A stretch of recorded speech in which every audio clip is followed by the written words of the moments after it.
আমাদের Contai cooperative bank এটা অত্যন্ত ঐতিহ্যশালী ব্যাংক এবং আরবান কোঅপারেটিভ পূর্ব ভারতের মধ্যে সর্বশ্রেষ্ঠ ব্যাংক। এই ব্যাংক বহুদিন পর, প্রায় 10 বছর পর নির্বাচন হচ্ছে। এই নির্বাচনে আজকের সকাল থেকে শেয়ার হোল্ডার কর্মীদের সব একটা উন্মাদনা, উৎসাহ দেখা চোখে পড়েছে। এটা তারপরে রেজাল্ট হয়েছে, মানুষ স্বতঃস্ফূর্তভাবে ভোট দিয়েছে, কোথাও কোনো শান্তি বিঘ্নিত হয়নি, শান্তিপূর্ণভাবে ভোট দিয়েছে। প্রশাসন সম্পূর্ণভাবে সহযোগিতা করেছে, পুলিশ প্রশাসন অত্যন্ত তৎপরতার সঙ্গে তা নিয়ন্ত্রণ করেছে। পুলিশ প্রশাসনকে ধন্যবাদ জানাই, যারা নির্বাচন পরিচালনা করেছে প্রশাসনের দিক থেকে তাদেরকে ধন্যবাদ জানাই, এবং সাধারণ মানুষ ভোটার তাদের সবাইকে কৃতজ্ঞতা জানাই যে তারা সুন্দরভাবে ভোট দিতে পেরেছে।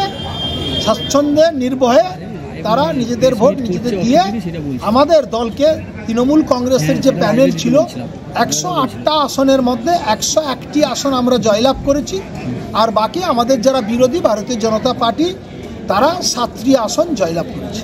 বলছি, কাঁথি, রামনগর, খেজুরি, হেড়িয়াতে একাধিক জায়গায় কিন্তু সন্ত্রাসের অভিযোগ করছে বিজেপি।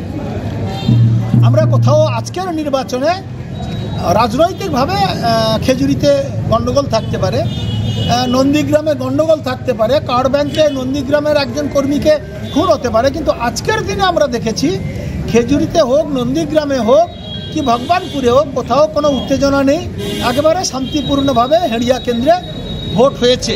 রামনগরের একটু উত্তেজনা ছড়াবার চেষ্টা করেছিল ভারতীয় জনতা পার্টি পথ অবরোধ করে, কিন্তু পুলিশ প্রশাসন অত্যন্ত তৎপরতার সঙ্গে তা নিয়ন্ত্রণ করেছেন এবং শান্তিপূর্ণভাবে মানুষরা ভোট দিতে পেরেছে। মুখ্যমন্ত্রী মমতা বন্দ্যোপাধ্যায় বিধানসভা ভোটের আগে কি বাড়তি অক্সিজেন পেল শাসক দল? না, নিশ্চিতভাবে সমবায় প্রতিষ্ঠানগুলোতে আমরা অতিরিক্তভাবে আমরা লোকসভা নির্বাচনের পরে যতগুলো রামনগর হোক বিভিন্ন জায়গায় সমবায় নির্বাচনে আমরা জয়লাভ করছি, এতে নিশ্চিতভাবে আমরা আশাবাদী 26 সালে আমাদের নির্বাচন অনেকটা সহজ হবে।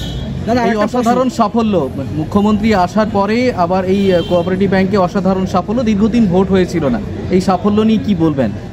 এটা আমি মনে করি যে এই সাফল্য আগামী দিনে আরও বড় সাফল্যর দিকে আমরা এগোতে পারবো যদি যারা নির্বাচিত হলেন সাধারণ মানুষের দ্বারা, তারা যদি সঠিকভাবে এই সমবায় ব্যবস্থাকে সাধারণ মানুষের কাছে আরও ভালো করে পৌঁছে দিতে পারে, সেই পরিষেবা আমরা আরও বেশি করে নিশ্চিতভাবে আনন্দিত হব এবং আমরা চাইব যে তাদের নিজেদের পরিষেবা, নিজেদের পরিশ্রমের ফলে আজকে সাধারণ মানুষ যাতে কন্টাই কোঅপারেটিভ ব্যাংকের অর্থনৈতিকভাবে পরিষেবা ভালো করে লাভ করতে পারে। সমবায় নির্বাচনে প্রথমবার কেন্দ্রীয় বাহিনী দিয়ে ভোট হলো কয়েকটি জায়গা, তারপরেও অসাধারণ সাফল্য তৃণমূলের, এটা নিয়ে কি বার্তা? আমরা প্রত্যেকবারেই নির্বাচনে বলেছি কেন্দ্রীয় বাহিনী থাকুক আর যেই বাহিনী থাকুক, মানুষ ভোট দেবে, সাধারণ মানুষ ভোট দেবে।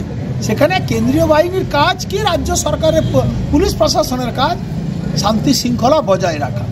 মানুষ ভোট দেবে, তাই আমরা মনে করি কেন্দ্রীয় বাহিনী থাকুক আর যাই থাকুক, সেখানে যেখানেও কেন্দ্রীয় বাহিনী আছে সেখানেও খুব শান্তি শৃঙ্খলাবদ্ধভাবে ভোট হয়েছে, কোথাও কোনো গণ্ডগোল হয়নি, মানুষ ভোট দিয়েছে, সেখানেও আমরা জিতেছি, তার বাইরেও আমরা ভালো মতো করে আমরা জিতেছি। স্যার, একটা প্রশ্ন রিপিট করতে চাই যে কতগুলো আসনে আপনারা কতগুলো পেলেন? 108-এর মধ্যে আমরা 101 আসন পেয়েছি। বলছি, ভোটের যে শতাংশ, সেই শতাংশ কিন্তু অনেকটাই কম দেখা গেল আজকে ভোটে। না কেন শতাংশ কেন, ভালো ভোট পড়েছে। তবে একথা ঠিকই, আরও আজকে খুব সকাল থেকে ঠান্ডা ছিল এবং এটা মনে রাখবেন যে 79,000 ভোট যেটা সুপ্রিম কোর্টে এরা দাখিল করেছিল, 82,000 মধ্যে 2,000 মৃত, কিন্তু অনেক বেশি মৃত ছিল।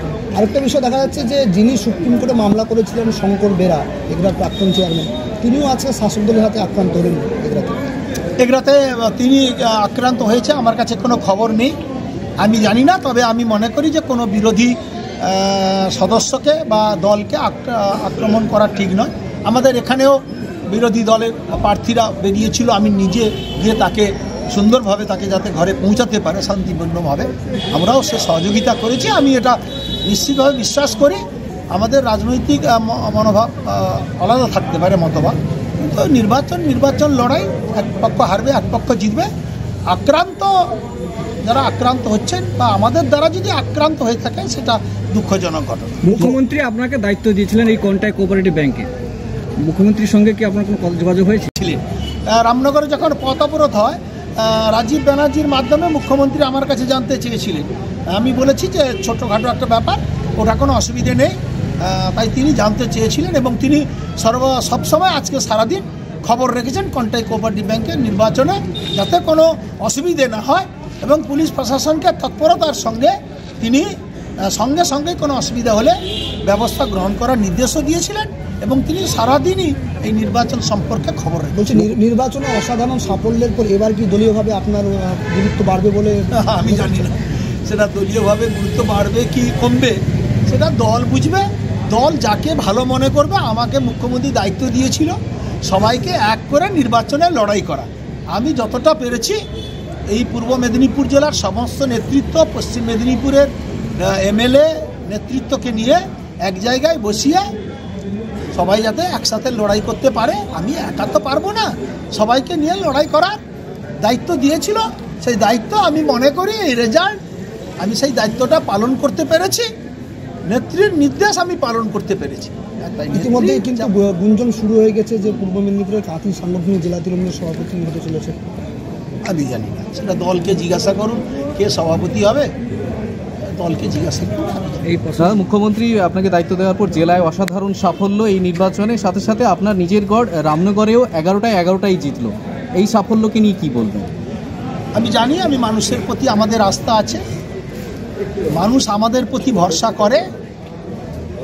আমরা আগে থেকেই জানি মানুষ ভোট দেবে আমাদের, এবং মানুষ যখন আমরা প্রচার করতে গেছি মানুষের মুখে কথা শুনেছি, কথা শুনে আমরা বুঝেছি যে আমাদের মানুষ আমাদের প্রতি আস্থা রেখে আমাদেরকেই আবার দায়িত্ব দিয়ে ব্যাংক পরিচালনা করবে।